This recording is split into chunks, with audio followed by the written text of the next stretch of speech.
Hey, welcome everybody. This is John Paul Mendoza, Dr. Speed Selling. This is the Raging Verbalist number 271 for those who are keeping track. And glad if you're old timer, glad that you're back. If you're new, fantastic. Hit that like, hit the subscribe.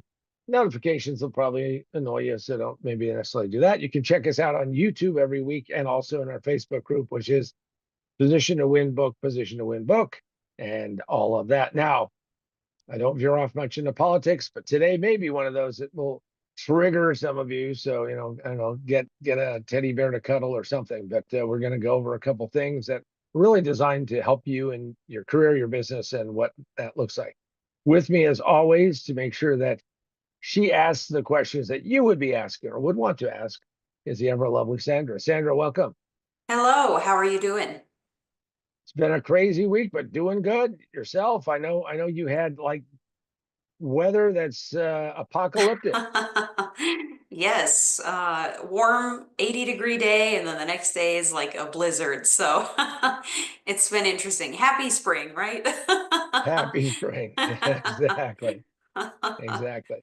It is spring. It's our first one that we're doing, and it's now That's right. officially spring in the northern hemisphere. So, and we have some people who watch us from the south. So okay. So what are we talking about today, Sandra? All right, so today we're talking, do you need to Doge your business? So, what do you mean by Doge your own business?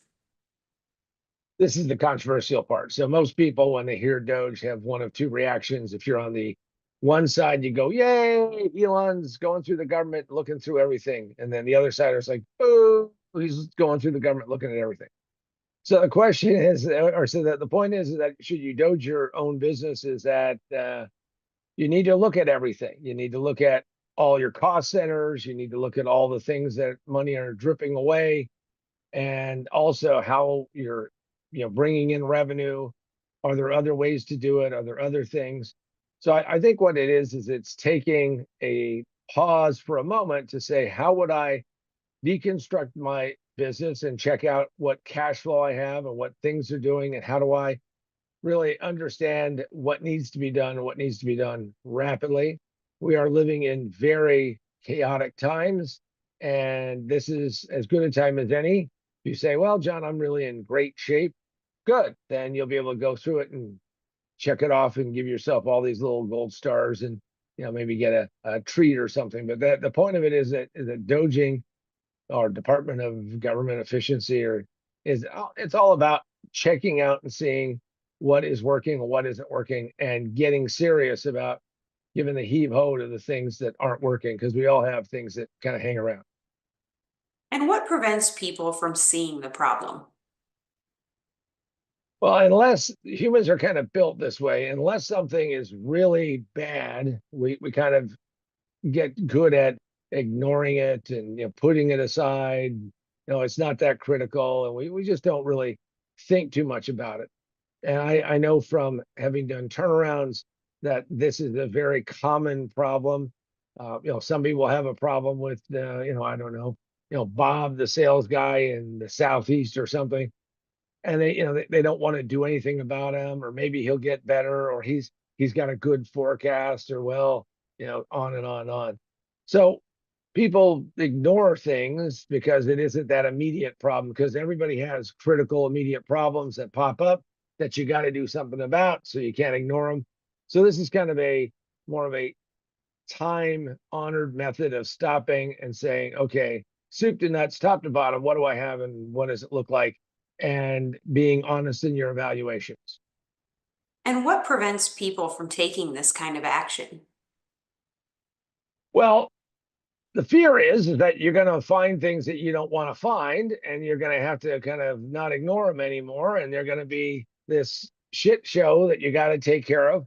I kind of think of it as the rock in the shoe kind of thing. When I was young and backpacking in the high country of Colorado, the first couple of times you get a rock in your shoe, you'd stop, you take off your pack. By the way, my pack was, when you start out on these trips, was like 50, 60 pounds, crazy.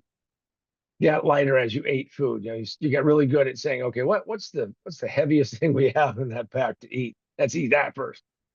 And what would happen is that after about the third or fourth time, if the rock wasn't too bad, you would just kind of walk with the rock in the shoe. It's annoying, it's a little painful, but geez, I'm not going to stop one more time.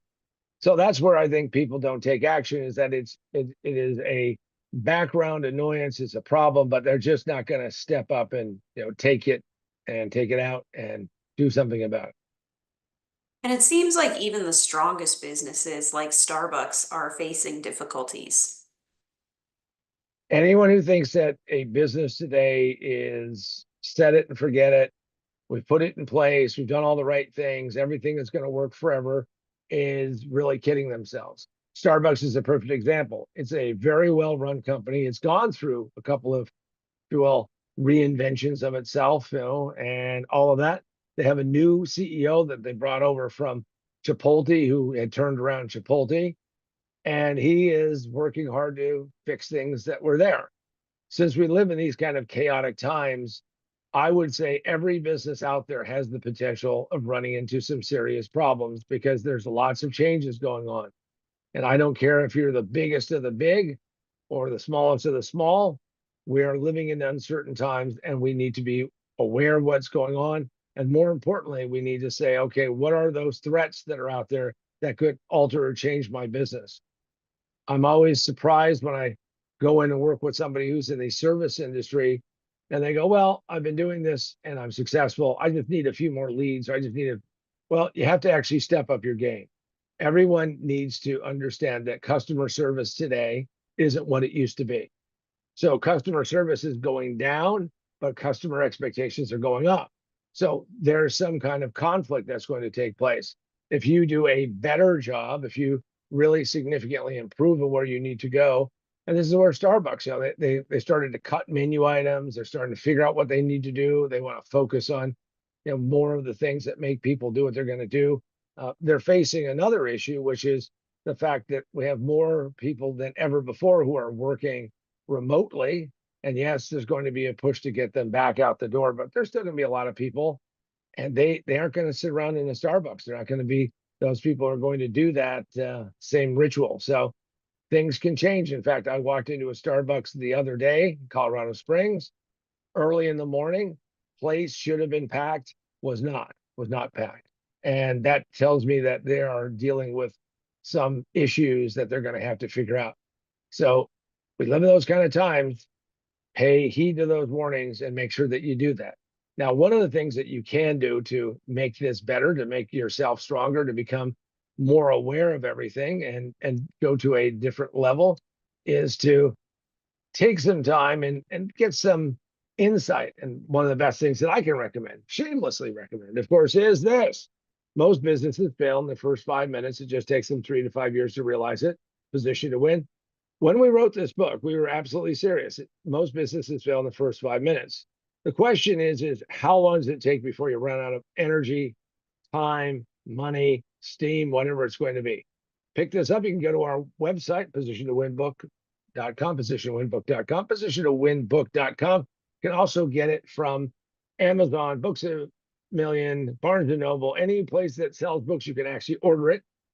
Or, of course, you can get it digitally at Amazon Kindle, Apple iBooks, and Barnes & Noble and Nook.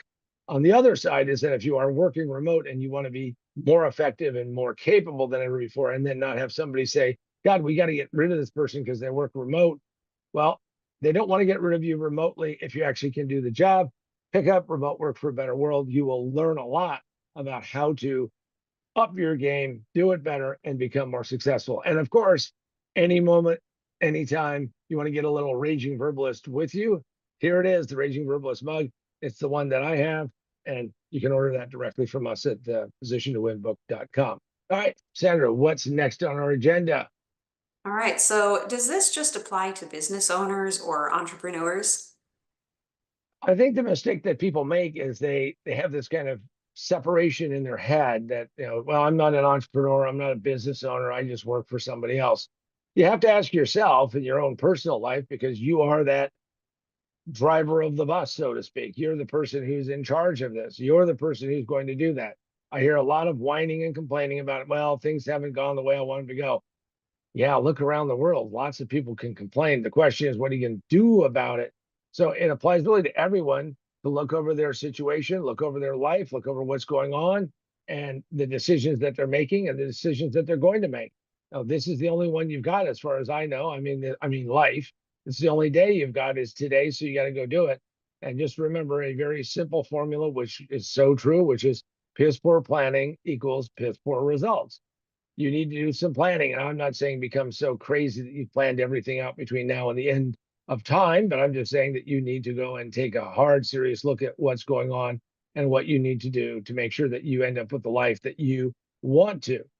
One of the biggest chagrins I get from people, I mean, there's a fancy words, so to speak, is that I'll say to them, you got the exact life that you wanted because that's the life that you were willing to accept and live. Doesn't mean that everybody's going to be super rich, super successful, super healthy, all of those things. However, it means that you can have the best life that you can have.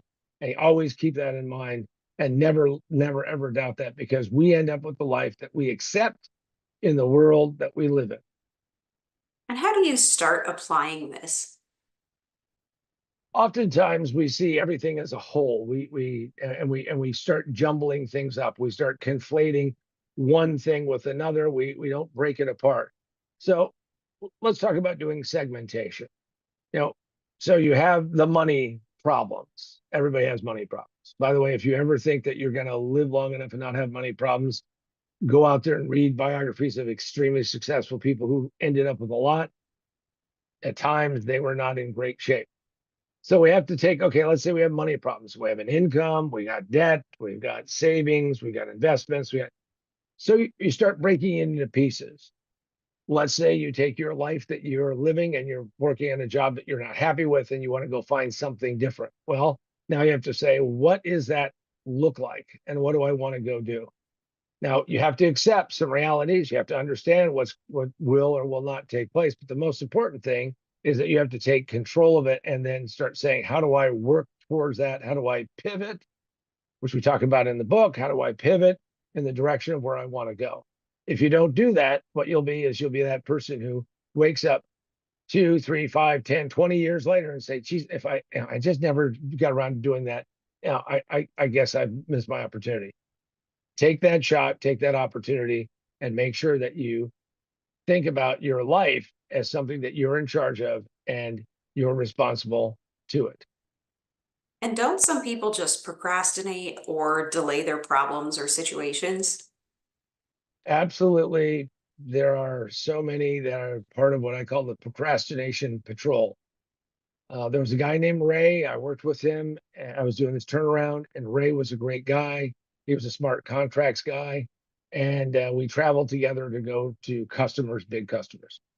And as I talked to Ray, and Ray talked about his career being somewhat stalled, it was because between the third and fourth year in college, he actually went out and got a job in industry because he needed to get a job. He was married, had a kid, needed to get a job.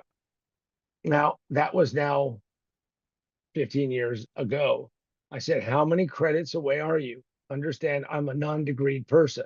So I'm asking him this because if that's what he believes he needs, if that's what is demanded of him in the marketplace, okay, what do you need to do? And as I talked to him, it became very clear that he was waiting for a time when things were going to settle down so he could kind of work it into the schedule. I pointed out to him that the company that he worked for, that was my client, would pay for most of his education. And they were very generous about what they would cover, especially if it was in the field that he was working in, the job that he was doing. Get better, that's good for us. And yet he was on the procrastination patrol. As far as I know, he never did it.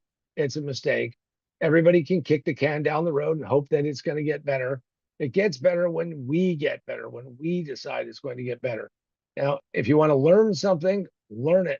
I point out every single day to clients, anybody I meet on an airplane, if we have a conversation, today is the day where you learn something new. Uh, Sandra, actually, she's committed to this whole process because she has Wisdom Wednesdays. And I'm always smiling because we always have also thoughtful Thursdays. But the point of it is that you got to learn something and keep adding to what you have. and don't put it off, because that's really the worst thing. Delay is the way to a slow, painful death. And how do you implement your own Doge plan? Well, right now, Elon Musk is getting lots of heat and lots of pain and suffering, and people are doing crazy things. I mean, crazy things. If you do violence, that's not good. But what they're doing is, a lot of people are telling Elon Musk, well, we could do this incrementally. We could do it just a little bit at a time. We could just take it and we could work through it and all of that.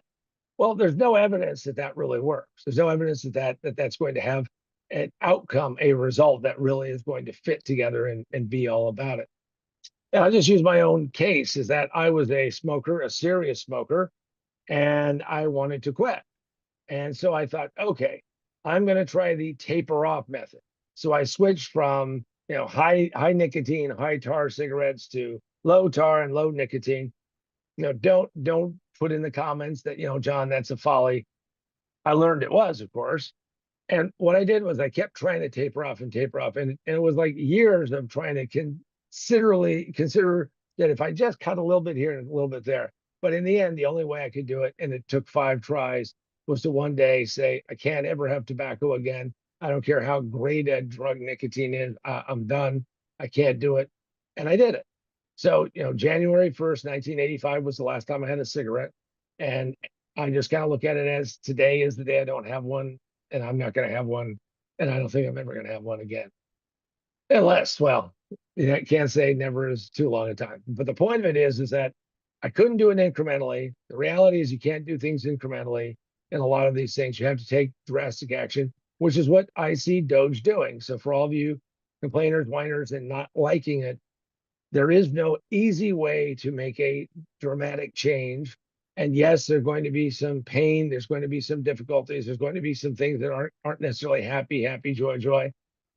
Sometimes you got to say, let's take a stand, let's go forward, and let's make a difference. And therefore, things will be better. We'll go through the short-term pain for the long-term gain. And if you do that, I think you'll be more successful. And with that, I want to thank all of you who have joined us. For myself, John Paul Mendoza, Dr. Speed Selling, and the ever lovely Sandra. This has been the Raging Verbalist number 271. Go out and think about applying those Doge ideas to your own life, your own business, whatever you're going to do, and tell us what kind of success that you've had. And until next time, have a great one.